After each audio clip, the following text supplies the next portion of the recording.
동안 주의 은혜 가운데 평안하셨습니까? 옆에 사람하고 인사합시다. 사랑합니다. 축복합니다. 제목이 있습니다. 오늘 제목이 좀 길긴 한데요. 같이 읽겠습니다.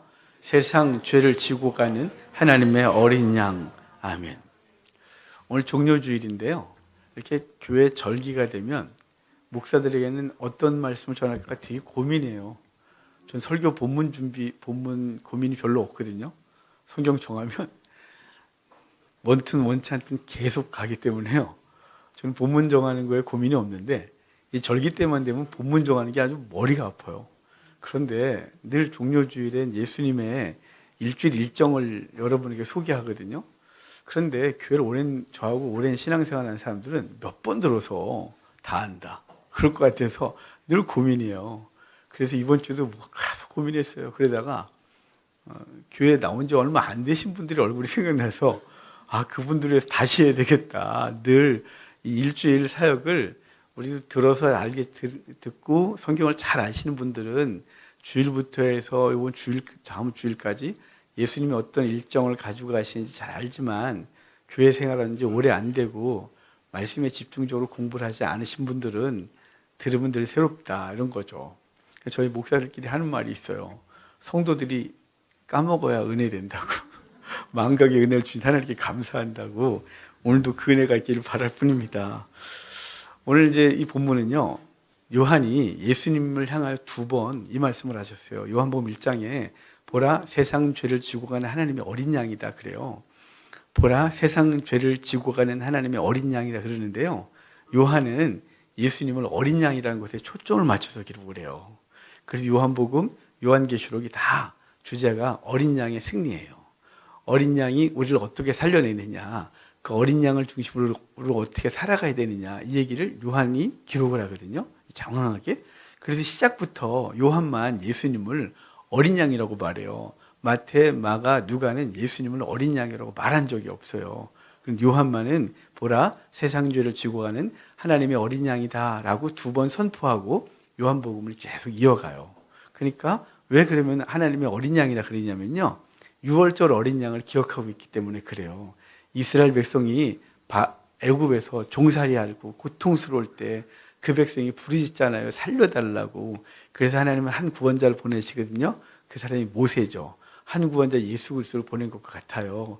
그래서 가서 그 백성을 건져낼 때 10가지 재앙 중에 마지막 재앙이 이제 장자의 죽음인데, 그 장자의 죽음을 면하는 방법을 이스라엘 백성들에게 알려줘요. 어린 양을 각 사람에게 한 마리당. 그러니까 모든 사람이 각 사람이 아니고요, 장자 한 명당 한 마리의 양을 잡아서 그 집에서 다 먹고 그 피를 문설주에 바르면 사망이 그 집에 들어가지 않는 거예요. 죽음의 사자가 6월 넘어가는 거죠. 넘어가서 그 피가 없는 집에 들어가 장자를 죽이는 재앙을 주고, 그 장자의 죽음 때문에 이집트 바로는 다 나가라. 제발 빨리 나가라. 그래서 이스라엘 백성이 출애굽하는 것이에요. 그 장자의 죽음 사건에서 살아나게 한 것이 어린 양의 피거든요. 그래서 이 어린 양의 피는 사망에서 생명으로 옮기는 바 되는 그 중요한 도구가 어린 양이고 그 피예요. 그래서 요한은 예수님을 어린 양이라고 말하고, 그분이 나중에 죽어 그 피를 우리에게 바르셔서 사망 가운데 있는 우리를 생명으로 옮기심을 분명히 말씀하는 거예요. 그래서 요한복음은 하나님의 어린 양으로 시작해서 어린 양으로 죽어요. 그래서 예수님은 요한복음 맨 마지막에 다 이루었다 그리고 죽으시고요. 요한계시록에선 이제 우리를, 예수 그리스도가 등장하는데 그분이 우리를 구원하시는데 6월 그 어린 양의 승리를 계속 얘기를 하는 거예요. 그래서 어린 양이 우리를 죽으시고 우리를 구원하시고 그 어린 양이 최종적으로 완성하실 것을 말씀하거든요. 그래서 어린 양 얘기를 해요. 그런데 이제 이 어린 양은 구체적으로 언제 집중적으로 조명되냐면 마지막 일주일이에요. 오늘부터 부활주일까지죠. 일주일이 6월절에서 아주 중요한 절기거든요. 그 일주일을 제가 여러분하고 이렇게 지나가면서 이렇게 하나씩 점검하면서 6월절 어린 양과 예수님을 이렇게 연결하고 예수님이 6월절 어린 양을 어떻게 완벽하게 성취하셨는지를 말씀해 드리도록 하겠습니다. 오늘 종료주일이라 그랬잖아요. 종료주일, 우리 예전에 잠깐 같이 예배드렸던 우리 그 하룬 목사님, 그 파키스탄의 그 목사님이 그 파키스탄의 한 마을이 예수 믿는 마을이 있어요. 그 마을은 힘들죠. 이집트도 예수 믿는 사람들 따로 모여 살거든요. 세르기 마을에서 살고, 파키스탄도 마찬가지예요. 믿는 사람들이 모여 있는 곳이 있는데, 근데 그 동네는 6월절이 되면, 이 종려주일이 되면 종려나무 가지를 진짜 흔든대요. 그래서 너무 부럽더라고요. 우리 종려나무가 없어요. 어찌됐거나 그것을 흔드는데, 글쎄요, 그거 흔들다가 맞아 죽지 않냐. 그랬더니 말씀하시길, 우리 동네는 다 크리스찬이라서 안 죽는데요. 그래서 알았어요. 하여간 예수님이 입성하실 때 사람들이 종려나무 가지를 흔들고 바닥에 깔고, 그것이 없는 사람은 겉옷을 바닥에 깔아서 예수님이 밟고 지나가게 한 날이에요. 그런데 이 종려주일에 중요한 게 있어요. 원래 구약의 유월절은요, 언제부터 시작된 거냐면, 유월절은 금요일 날 저녁에 양을 잡아 먹는 것으로 본격적 그날이 해당 일이거든요. 근데 그걸 언제부터 준비하냐면 오늘부터 준비하는 거예요. 오늘부터 준비하는데 이제 자신의 양떼에서 한 어린 양을 1년 된 어린 양을 잡아요. 잡아서 자기 집에 가둬요. 집 안에 넣고 계속 지켜보는 거예요. 그런데 예수님 당시에는 어떻게 했냐면요, 전국에서 몰려왔거든요. 전 세계에서 유대인의 3대 절기 중에 반드시 참석해야 될 게 유월절이에요. 그럼 전 세계에서 다 와서 자기를 위하여, 자기 집을 위하여 죽일 양을 선택해요. 사서 어디다 가두냐면요, 집에 가두는 게 아니라 제사장들이 큰 울타리를 만들어서 거기다가 팻말을 달고 가두게 했어요. 그리고 이제 유월절에선 집에 어린 양이 와 있으면 그 어린 양을 계속 지켜보거든요. 흠이 있는지 없는지, 얘가 피부병에 걸렸는지 안 걸렸는지, 이렇게 하는 거예요. 유월절 어린 양도 마찬가지로 예수님 당시에도 한 곳에 갖다 놓아요. 그리고 이제 제사장들은 그걸 계속 흠을 찾아내거든요. 흠이 있으면 얼른 바꿔야 돼요. 그래서 그러는데 그날 뭐 하냐면, 여러분 유월절 이 종려주일의 그림을 기억하십니까? 예수님이 나귀 타고 입성하시는 그림이거든요. 근데 그림 다 잘못됐어요. 그림이 다 잘못돼요. 예수님이 나귀 위에 타시고 제자들이 그 목줄을 잡고 끌고 가시거든요. 근데 어떻게 다 그런 그림만 그려놨나 몰라요. 성경을 봤으면 절대 그러면 안 된 거거든요. 뭐냐면 아직 멍에 매지 않은 나귀예요. 그러니까 얘는 이렇게 뭘 끌고 올 수가 없어요. 그럼 얘는 어떻게 끌고 오냐면 그 엄마가 나무에 매어 있고요. 엄마 나귀가. 그리고 아직 그 아이는 엄마 옆에서만 노는 거예요. 그래서 엄마를 끌고 오면 나귀가 끌려오는 거예요. 그래서 성경에 그대로 말씀하고 있어요. 그럼 누구 타냐? 애기한테 타죠. 얘는 한 번도 누굴 틀어보거나 콧줄을 매보거나 한 번 적이 없는데 엄마가 오니까 엄마 가는 곳 다시 따라가는 거예요. 예수님이 그 위에 타시고 입성하시는데, 예수님은 그렇게 입성하시고요. 사람들이 다 환호하고 있었잖아요. 그 도선에 뭐가 있을까요? 종려나무 가지뿐만 아니라 어린 양을 하나씩 갖고 있는 거예요. 왜냐면 이들도 어린 양을 끌고 들어와서 격리시켜야 되는 날이거든요. 그래서 예수님도 격리되시고 어린 양도 격리하는 날. 그러니까 사람들은 6월절에 잡을 양을 끌고 와서 격리시킬 때 예수님은 엄마 나귀를 끌고 오고 그 뒤에 아기가 질질 끌려와서 거기에 타고 계신 예수님은 아버지께 순종하여 그 6월절 어린 양으로서 입성하고 있는 거예요. 입성해서 그날 6월절엔 구약에선 집에 넣어놓고 계속 집안에서 관찰하는 것처럼 예수님이 6월절 어린 양으로 이제 예루살렘에 격리되시고 사람들이 관찰할 거예요. 이제 또 여러분 생각에 이런 사람이 있을 거예요. 예루살렘에 들어왔다 나가셨잖아요. 왔다가 나가셔서 베다니에서 주무시고 다음날 또 왔다가 베다니로 가시고 계속 그러셨잖아요. 그러는데요, 우리는 예루살렘 성곽 안에만 예루살렘이라고 생각하지만 그 서울에 사는 분들도 여기 4대 성 안에만 서울이 옛날에 그렇고 그 주변도 서울이잖아요. 성내 있고 성외. 자, 성내는 예루살렘 성곽 아니고요. 성 바깥에 동네 있죠. 거기서 예루살렘이에요. 베다니, 백박에가 다 예루살렘에 속한 동네인 거예요. 그래서 예루살렘 안에서 일주일을 딱 있으세요. 그러니까 사람들이 예수님의 흠을 찾겠죠. 집중적으로 예수님을 보겠죠. 잠시 왔다 가신 분은 아니고요. 이제 예수님을 예루살렘에 가둬놓고 계속 볼 거예요. 그러니까 종려주일은 뭐란 거냐면요, 예수님이 당신을 유월절 어린 양으로 분명히 계시하시고 이제 격리되는 거예요. 격리되시고 이제 자신의 흠을 보게 할 것이거든요. 첫째 날이 바로 그런 날이에요. 자, 두 번째 월요일부터 화요일까지는 월화는 논쟁의 날 그래요. 그 바리새인, 서기관, 율법사들이 와서 예수님 흠을 찾으려고 무지하게 노력하거든요.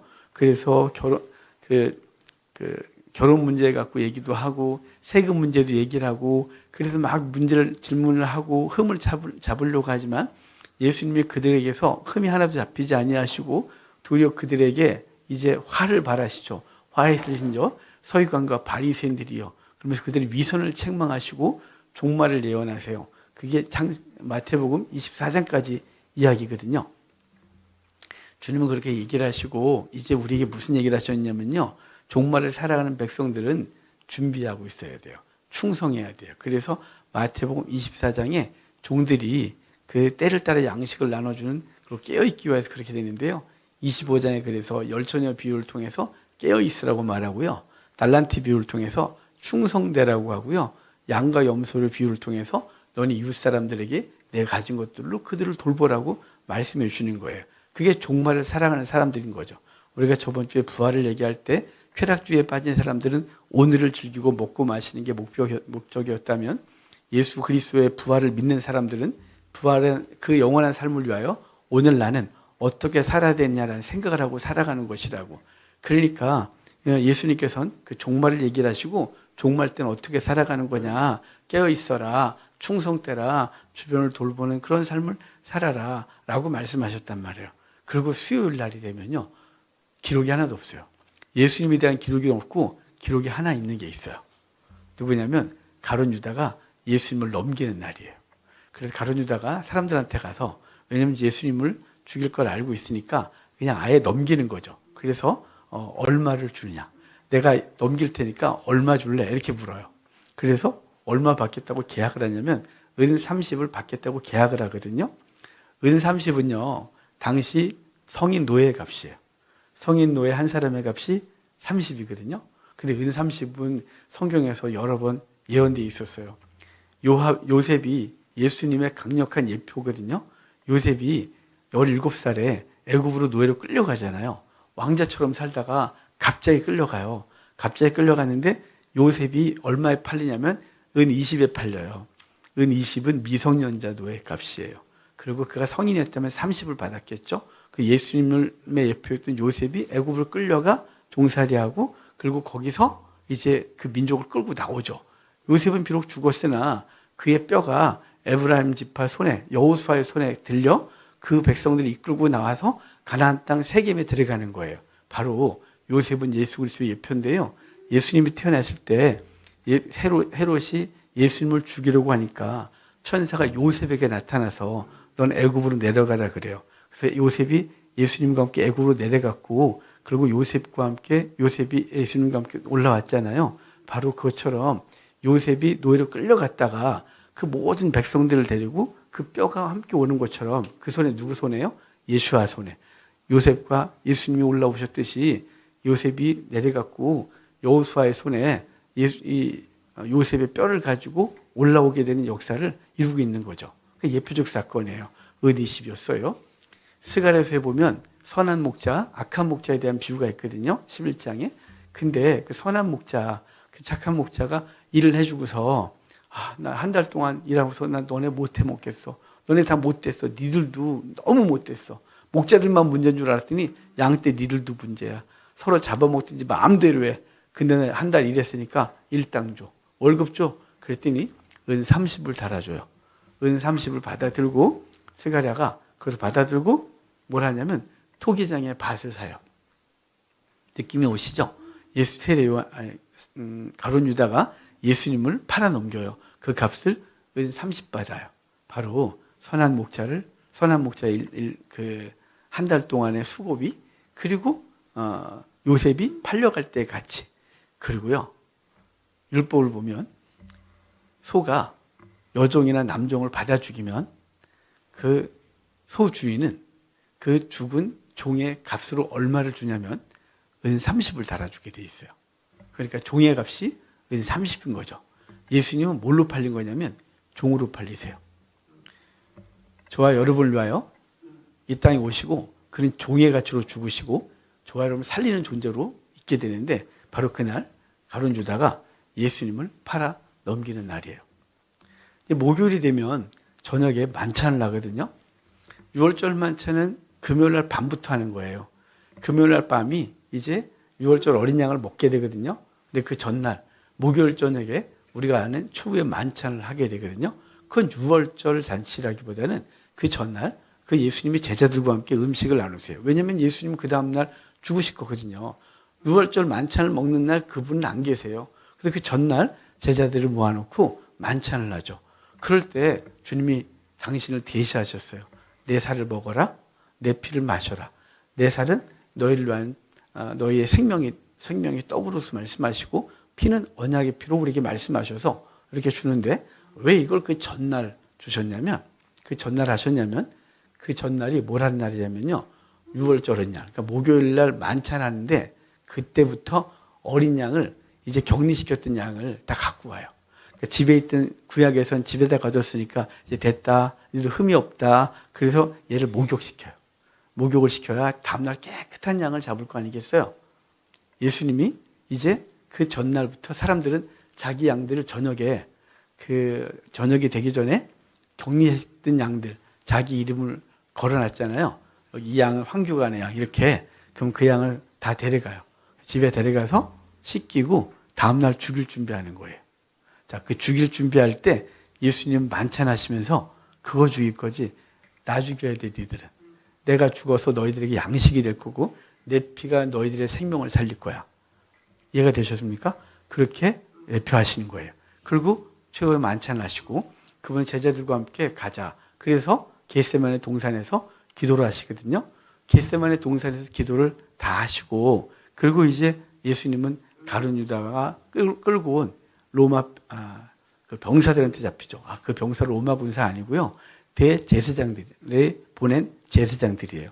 성전 질서를 위하여 제사장들 중에 힘 좀 좋고 그런 사람들을 성전 질서위원 그러니까 군사로 만들었거든요. 그러니까 그들은 로마 군사가 아니라 대제사장의 신분이 자꾸 대자가 붙이네. 제사장들이에요. 이 제사장들이 몽치를 걸고 와서 예수님을 잡아가요. 근데 이 장면은 뭘 생각하시면 되냐면요. 어린 양 그다음 제사제도에서 이제 그 제물을 누가 가지고 가냐면요. 거기다가 죄물에 죄를 전가하고 그 제물을 제사장이 가지고 들어가요. 그러니까 제물은 그 성전 들어가기 전에 그 죄인의 죄를 다 뒤집어 쓰고 끌고 갈 거거든요. 이 장면을 유다가 연출해요. 일부러 그런 게 아니에요. 유다가 딱 와서 예수님께 키스를 합니다. 그러니까 예수님께 키스를 받고 나서 그러고 나서 곧바로 예수님을 잡죠. 그러니까 가룟 유다가 우리의 모든 인류의 죄를 기도할 때 주님께서는 아버지가 침묵하셨어요. 그래서 예수님 그러잖아요. 할 수만 있거든 이 잔을 내게서 옮기시옵소서. 그런데 아버지가 침묵하세요. 왜 침묵하실까요? 아버지가 아들 이 땅에 보낼 때 목적이 뭐냐면 너는 인류의 죄를 뒤집어 쓰고 죽는 거야. 그런데 그 상황에서 아들이 할 수만 있거든 이 잔을 내게서 옮겨주십시오 라고 하는 건 목숨이 아깝습니다가 아니라 그 더러운 죄를 내가 뒤집어 써야겠습니까? 꼭 뒤집어 쓰고 죽어야 됩니까? 그냥 죽으면 안 되겠습니까? 이거예요. 그러니까 너무 혐오스럽고 더러운 죄죠. 그걸 다 뒤집어 쓰는 것에 대해서 주님은 할 수만 있거든 안 쓰면 좋겠습니다였고 하나님이 침묵하시니 그러면 아버지의 뜻대로 되기를 원합니다 라고 하고 가룟 유다가 와서 키스하여 인류의 죄를 뒤집어 쓰는 거예요. 그리고 제사장들에 끌려 성전으로 들어가게 되는 것 그것은 모든 제사 제물의 그 과정을 겪고 있는 것입니다. 들어가서 신문을 당하시죠. 신문을 봤는데 먼저 산헤드린 대제사장과 그리고 의원들이 그를 신문해요. 그를 신문하는 것은요. 자, 우리 구약에선 6월절에는 가족들이 자기를 죽이는 거예요. 자신들을 살기 위해서 양을 죽이죠. 그 양을 평소에 어떻게 키웠어요? 신약에 와서는 샀지만 구약에서는 자기 집에서 키우던 양 중에 하나를 선택하여 격리시키는 거였단 말이에요. 얼마나 이뻤겠어요. 제가 지난 목요일에 공부시키면서 우리 시골에서는 다 잡아먹기 위해서 키운다는 얘기했더니 막 표정이 안 좋아요. 걔는 잡아먹으려고 키우는 거예요. 닭 먹으려고 키우는 거예요. 물고기 먹으려고 키우죠. 그런데 근데 그게요 아무나 되는 게 아니에요. 그래서 우리 집 개 먹기에 찝찝하면 옆집 개하고 바꿔 먹어요. 어른들은 다 이해하실 것 같은데 전에 우리 집 개 먹었어요. 제가 처음 먹은 보신탕은 그거였어요. 요즘은 불법이지만 예전에 그랬단 말이에요. 그런데요, 맨날 보던 놈을 잡아먹는 건 마음이 불편해요. 아무리 시골 사람들이 강팍해도 쉽지 않아요. 거기다가 아주 복실복실 이쁘고 아주 그 놈을 잡아야 돼요. 왜요? 나 살라고. 이건 불편하죠. 그 얘를 모른 척 해야 되겠죠. 감정적으로 멀리 해야 되는 거예요. 자, 6월절에 어린 양을 잡았어요. 일주일 동안 또 한 방에서 같이 살았어요. 얘가 어떤지 확인해야 되니까. 이제 아무 흠이 없는 걸 알았어요. 그러면 그 양은 이제 오늘 죽어야 되는데, 이제 그 종교적으로 6월절 어린 양은 걔를 죽여야 되니까 종교적으로, 신앙적으로 걔를 부인해야 되고 걔를 죽음으로 내몰아야 되는 거죠. 유대인들이 법으로 내몰아요. 그리고 빌라도가 그에게 언도하고 그 어린 양은 죽게 되는 거죠. 어린 양 예수 그리스도는 죽게 되는 과정을 겪는 것이에요. 예수님이요, 그 죄를 다 뒤집어 쓰고 죽으러 가시기 직전에 이런 얘기 했어요. 예수님이 베드로에게, 딴 사람들이 막 나를 버리고 갈 거라니까 베드로가 주여, 저는 절대 이것들이 다 주를 부인하고 떠나도 저는 아닙니다 라고 했거든요. 베드로가 말버릇이 저는요 아닙니다. 주여. 얘네들 말고 주여 우리가 그럴 일이 있겠습니까 라고 해야 되는데 이것들이 다 그래도 저는 아닙니다. 이게 그의 강박함이죠. 주님이 이렇게 말씀하셨잖아요. 베드로야, 네가 닭 2번 울기 전에 3번 나를 부인할 거라 그래요. 2번 울기 전에 3번 부인한다. 이게 무슨 뜻이냐면요, 예루살렘 닭이 없다 그랬잖아요. 닭을 못 키워요. 공식적으로 키우면 안 돼요. 왜냐하면 닭은 원래 정결한 짐승이거든요. 유대인들이 닭 먹어요. 그런데 닭의 하는 행동이 부정해요. 닭이 하루 종일 땅을 파요. 하루 종일 땅을 파면서 땅 속에 벌레를 잡아먹거든요. 그럼 땅을 파면 벌레가 딱 나오잖아요. 이 벌레는 부정해요. 예루살렘을 자꾸 부정하게 만들어요. 얘가 행동이. 그래서 닭은 못 키워요. 예루살렘은 닭이 없어요. 그러면 닭이 운다, 이게 관용적 표현이라고 그랬죠. 제사장들이 새벽에 일어나면 불침번 제사장이 딱 눈 떠 있다가 이러는 거죠. 새벽같이 이렇게 외쳐요. 제사장들아 일어나라, 제사 준비해라, 이렇게 외쳐요. 그리고 2번째 또 해요. 제사장들아 일어나라, 제사 준비해라, 그러거든요. 서울 사람들은 새벽 종 못 들어보셨잖아요. 시골은 새벽에 종 쳤거든요. 저희 권사님도 종 치셨대요. 장모님도. 저희 시골은 차인배를 울렸어요. 근데 그게 2번 울리거든요. 4시 반 새벽 기도면 4시에 한 번 울리고요. 4시 반에 2번 울려요. 그래서 띵띵 치면 깨야 일어나야지. 그리고 교회 가요. 그리고 띵 치면 예배 시작이에요. 시골 사람들은 그 소리 듣고 농사 시작했어요. 그러니까 2번 했죠. 2번. 제사장이 2번 해주고 나서 예수님이 언도를 받으시고 가는 거예요. 그때 베드로가 모른다 그랬단 말이죠. 2번 울기 전에 3번 부인하라 그래서 베드로가 부인하고 예수님을, 이제 그동안 사랑하고 아끼고 그랬던 예수님을 부인하고 난 몰라 라고 하고 자기 살라고 예수님을 밀어내고 도망가요. 통곡하고 되는 상황이 벌어진 거죠. 자, 그렇게 한 다음에 예수님이 채찍을 받으시고 십자가지로 올라가시거든요. 그래서 9시에 십자가에 달리세요. 9시에 십자가, 이번 주 금요일이 되는 거죠. 금요일 날 9시에 십자가에 달리시는데요. 이 십자가에 달리는 시간은 뭐 하는 시간이냐면, 평소에 사람들이 하나님 앞에 예배를 드릴 때 매일 오전 9시에 첫 예물을 드려요. 9시가 첫 예물을 드린단 말이에요. 그러니까 오전 9시에 예수님이 십자가에 달리는 건 성전에서 첫 예물이 드려질 때 예수님은 첫 예물로, 그날의 첫 예물로 십자가에 달리는 거예요. 12시가 되면 해가 어두워지고 오후 3시까지 계속 어둡거든요. 12시에 어떤 일이 벌어지냐면요, 6월절 어린 양들이 12시에 목이 달아나요. 규례가. 그래서 12시 시간을 제사장이 알려주면, 나팔을 빡 불면 그때 준비하고 있다가 12시에 전국에 있는 모든 여인이 죽어요. 그러니까 예루살렘 모든 사람들도 자기 아들 살려면 죽여야 안 되겠어요? 죽여요. 그런데 그래서 그 12시에 어린 양들이 목숨을 쫙 잃으면서 해가 어두워져요. 아버지의 침묵하시며 아버지의 슬퍼하시며 내 아들이 죽는 거죠. 그러고 나서 오후 3시에 예수님이 운명하시거든요. 왜 오후 3시에 운명하시냐면, 평소에 양이 한 마리일 때 한 마리만 잡으면 되잖아요. 예루살렘에선 전 세계에서 몰려온 사람들이 원래 자기의 집을 위해서 자기가 잡아야 되는데, 사람들은 제사장이 잡아주면 은혜가 되겠다고 해서 자꾸 제사장이 잡아달라고 한 거죠. 그래서 그날만큼은 전 세계에 있는 제사장들이 다 와서 준비하고 쫙 있다가 쫙 서서 잡는 거예요. 논산에서 또는 훈련소에서 그 세례식이 있거든요. 여러분 본 적이 없으시죠? 저희가 세례식을 가면 목사들이 쫙 서 있어요. 그리고 군인들은 여기다 이름을 하나씩 다 받고, 왜냐면 여기 명찰을 봐야 모르잖아요. 여기다 이름을 붙이고 줄 쫙 서 있어요. 그럼 오면 이름 받잖아요. 내가 예수의 이름으로 누구에게 성부와 성자와 성령의 세례를 주노라. 통과. 내가 누구에게 이렇게 하는 거예요. 그게 여러분 쫙 군인이 서 있고 군인 이제 목사님들 가운 입고 서서 계속 그걸 하고 있는 거예요. 제가 지금 말씀드린 이유는 유월절 어린양이 그렇게 죽는 거예요. 원래 개인이 죽는 건데 그러지 않고 이제 제사장들이 죽여야 되니까 한 방에 죽일 수가 없으니까 계속 죽이는 거예요. 그리고 맨 마지막 어린 양이 몇 시에 죽냐면 오후 3시까지 죽일 수 있다는 규례가 생겨서 오후 3시에 맨 마지막 어린 양이 죽어요. 어린 양이 12시에 죽기 시작해서 오후 3시에 죽어요. 3시에 예수님께서 다 이루었다. 그리고 운명하신 거예요. 그리고 나서 이제 무덤에 장례를 치르시고 그 장례를 치렀을 때 사람들은 이제 유월절 어린 양을 잡아서 집에 가져가서 씻긴 다음에 그냥 곧바로 먹으면 안 되고요. 해가 지면 먹는 거예요. 쌀만 먹었어도 안 되고요. 도막을 내서도 안 돼요.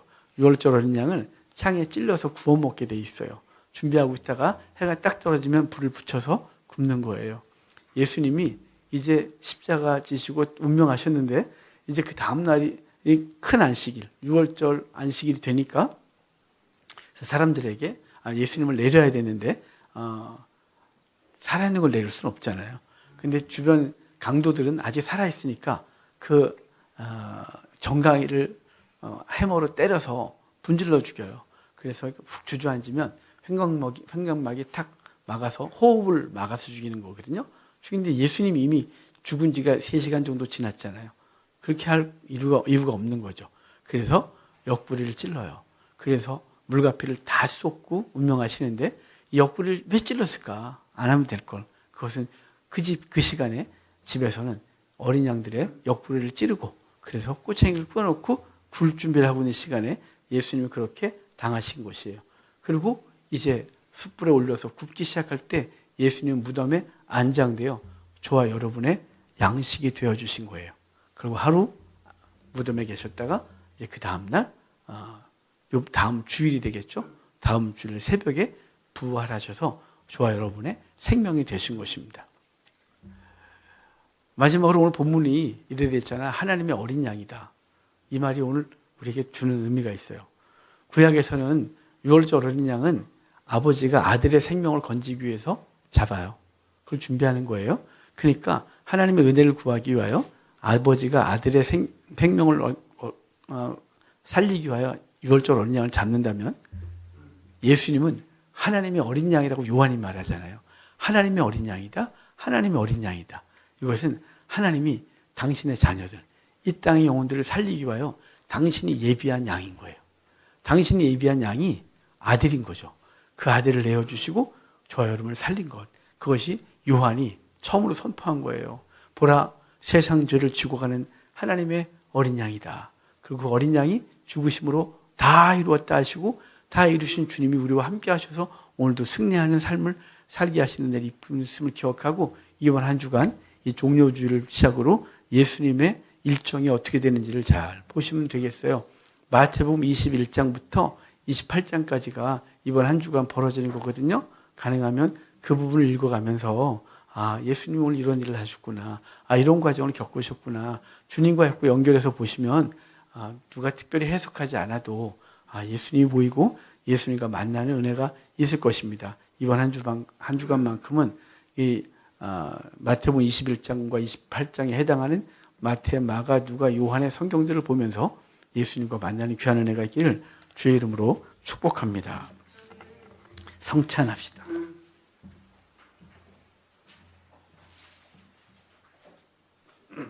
찬송가 144장입니다.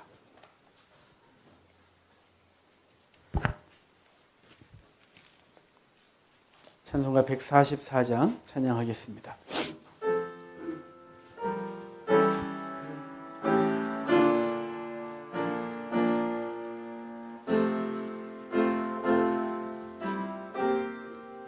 주님, 예수 나를 위하여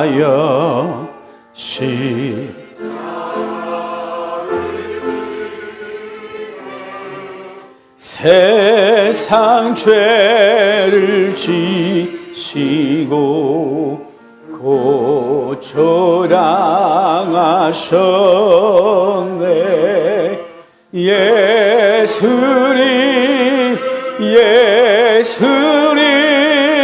나의 죄 위하여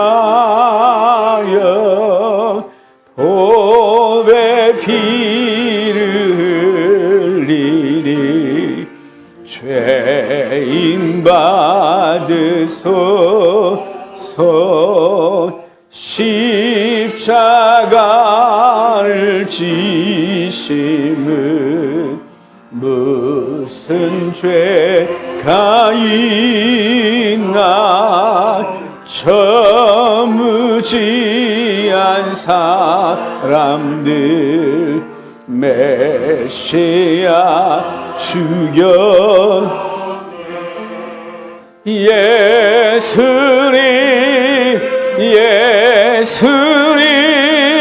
나의 죄 위하여 보배 피를 흘리리. 죄인 받으소서. 피와 같이 큰 죄 없는 이가 없네. 십자가의 공로로 눈과 같이 돼 주님. 예수님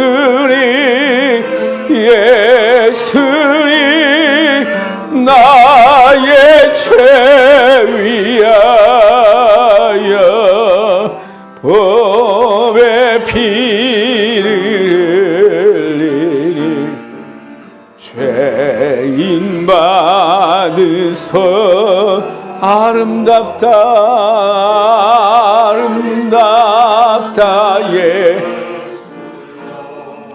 나의 좋은 친구. 예수 공로 아니면 영원 영벌 받네. 예수님 나의 죄 위하여 보배 피를 흘리리. 죄인 받으소서.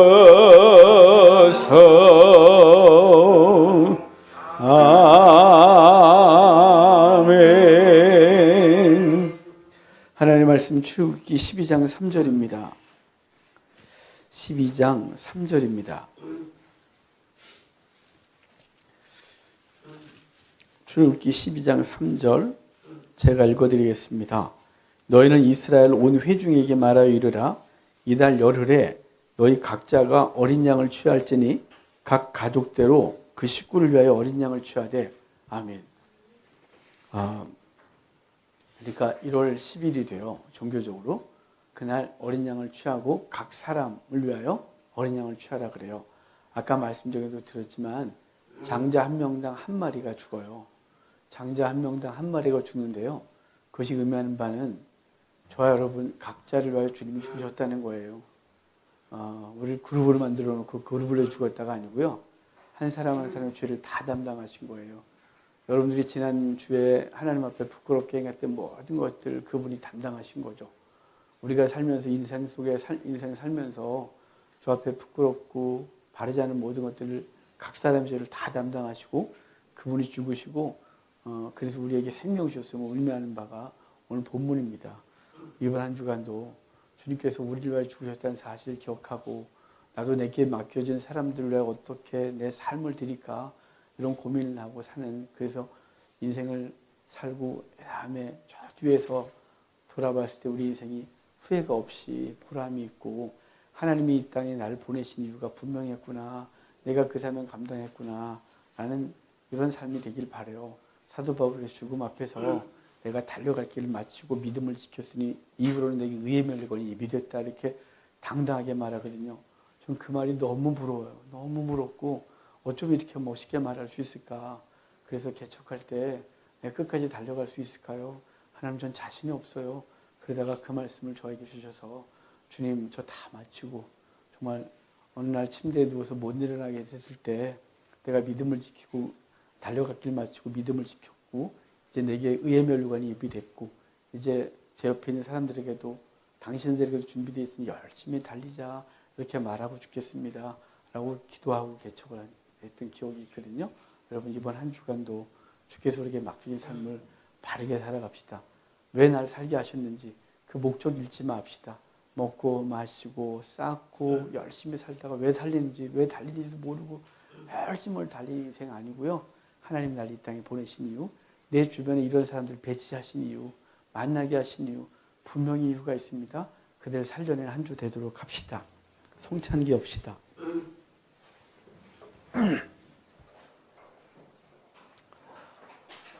이 누룩 없이 구운 떡, 이 누룩이 없으면 예수님이 죄가 없으심이에요. 거뭇거뭇하게 구운 것은 예수님이 불의 고난을 당하신 것을 의미하고요. 구멍을 많이 뚫은 것은 예수님이 십자가에 달리시고 옆구리까지 찔린 것을 의미해요. 주인이 손님에게 가장이 가족에게 나눠준 것은 예수님이 사단에게 진 것이 아니라 당신 스스로 저와 여러분의 생명을 내주셨음을 의미합니다. 이 한 주간도 우리는 누군가에게 억지로 요구를 받아서 해주는 것이 아니라 기꺼이 내 삶을 어떻게 저를 위해 살까, 저 사람을 살려낼까를 고민하며 삶을 드리는 귀한 날 되길 바랍니다.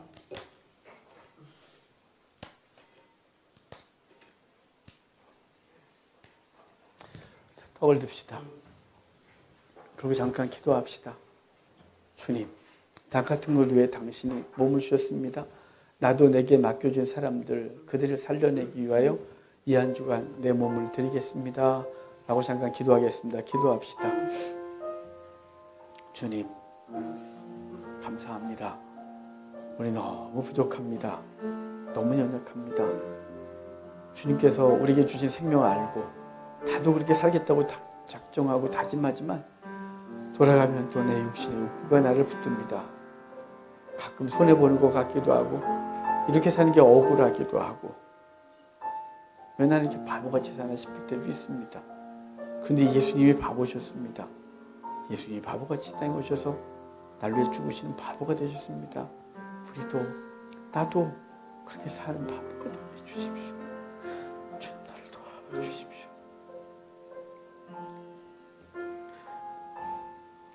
주님, 감사합니다. 우리같이 못난 고도에 당신의 몸을 주셨습니다. 사람들은 가치가 있는 사람들을 위하여 죽고 희생하는 것을 가치 있는 인생이라고 하는데 당신은 가치 없는 나 같은 걸 위해 당신의 몸을 죽이신 바보 같은 삶을 사셨습니다. 이제 우리도 돌아가서 바보같이 살겠습니다. 난 왜 이렇게 억울한가? 난 왜 이렇게 맨날 희생만 해야 되나? 내가 언제까지 참아야 되나라는 생각이 우리 속에 꿈틀거리고 올라오지만 예수님이 십자가에서 내려오지 않으시고 그 사명을 다 감당하셔서 나 같은 거 살리신 주의 은혜 기억하고 나도 내게 맡겨진 사람들을 끝까지 사랑하는 바보가 되게 해주십시오. 그래서 그들이 살아가는 것을 언젠가 보고 하나님께 영광을 돌리는 우리가 되게 하여 주십시오. 감사합니다. 예수님의 이름으로 기도합니다.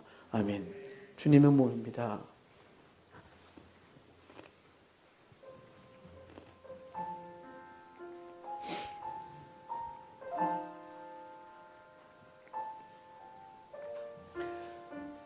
우리는 남들의 허물을 들춰내기를 재밌어합니다.